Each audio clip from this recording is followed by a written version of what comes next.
Menurut saya, hal yang harus dimiliki seorang chef itu adalah passion. Nama saya Denny Frederick, saya sebagai Corporate Executive Chef Archipelago Internasional.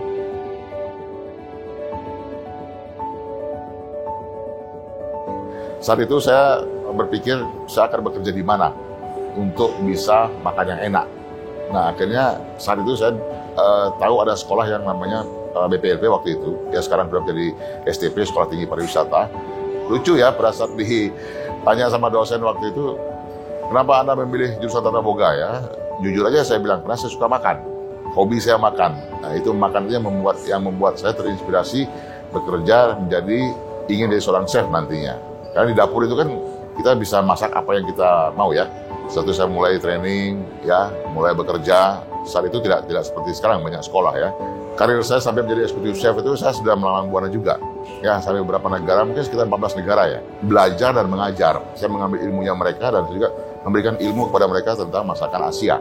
Ya, bahkan yang terakhir ke Kuba kemarin, pada waktu kita opening Kuba, menyatukan culture skill teman-teman ini untuk menjadi standar archipelago yang tinggi. Nah, itu ya challenge, tantangan. Tapi selama ini ya dengan kerjasama, kerja baik mereka juga, semua bisa kita capai dengan yang terbaik. Pada saat membuat hotel, ya, jadi hotel itu belum ada bangunan, saya sudah mulai bekerja di situ. Karena saya harus mendesain dapur. Arsitek itu sudah kirim ke saya rencana dapurnya seperti apa, areal dapurnya luasnya seperti apa. Nah, dia kirim ke saya, nah di sana saya mendesain dapur itu.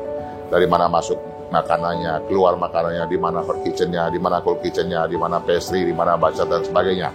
Sampai saya hiring executive chef, mentraining executive chef, ya sampai membuat menu bersama-sama dengan executive chef, mentraining menu tersebut, ya dan saya juga sebagai auditor, ya mengaudit semua hotel, memastikan semua hotel, semua chef, semua kitchen itu menjalankan yang namanya golden rules. Selama saya jadi corporate executive chef, saya sudah 2 kali memecahkan rekor muri bersama tim, ya yang di Gersik dan di Cilacap.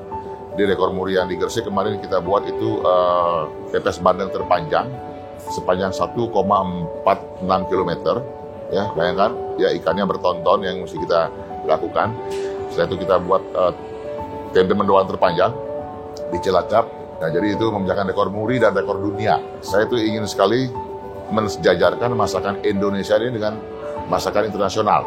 Ya, Indonesia sejajar dengan masakan Jepang, masakan Thailand, masakan Korea, ya makanya kita muncul dengan namanya Archipelago Food Festival agar supaya masakan kita ini, masakan Indonesia ini dengan Archipelago Food Festival bisa lebih dikenal di mancanegara. Chef itu is not a manager ya, dia harus sebagai seorang leader, ya karena kalau seorang leader itu dia pasti akan terjun langsung. Karena kalau chef itu tidak bisa hanya di belakang dapur, dia harus di dalam dapur si chef itu, ya memastikan makanan yang diterima dari receiving area, pastikan makanan yang disimpan dalam chiller atau freezer, pastikan makanan yang diproduksi oleh para staff di kitchen itu pastikan benar. Ya, jadi chef itu harus selalu di dapur, disiplin. Nah, makanya jadi seorang chef itu butuh passion yang sangat tinggi. Itu saya senang sekali berbagi sama anak-anak sekarang. Ya, jadi saya sekarang ini pikir sudah saatnya untuk berbagi ilmu kepada mereka dengan cara saya dengan tim juga ya, dibantu dengan tim unit. Kita berbagi di sekolah, di sekolah-sekolah, di SMK ya, atau di politeknik atau di panti asuhan ya, agar supaya mereka ini bibit-bibit kedepannya bisa menjadi seorang executive chef. Jadi saya menanamkan mulai passion kepada mereka ini loh. Kalau Anda menjadi executive chef, yang Anda perlukan adalah passion. Ya, kedisiplinan itu sudah pasti ya, karena kalau jadi executive chef kalau makannya terlambat atau makannya tidak sesuai dengan resipi itu tahunnya bisa komplain. Saya pikir kalau orang datang ke suatu tempat untuk makan ya pasti dia akan memikirkan makan yang enak, udah pasti ya. Sejauh apapun makanan bisa kita tempuh 1-2 jam, 3 jam bahkan untuk mencari tempat itu ya, memastikan dia akan mendapatkan makanan yang enak, itu sudah pasti. Untuk mencapai makan yang enak, ini ada step-step di bawah yang harus kita perhatikan juga. Kualitas barangnya, ya dari proses memasaknya, ya dari bagaimana tentang hygiene dan sanitasi si makanan sampai makanan itu di depan piring si tamu itu enak. Memang end of the day yang dicari orang adalah makanan yang enak.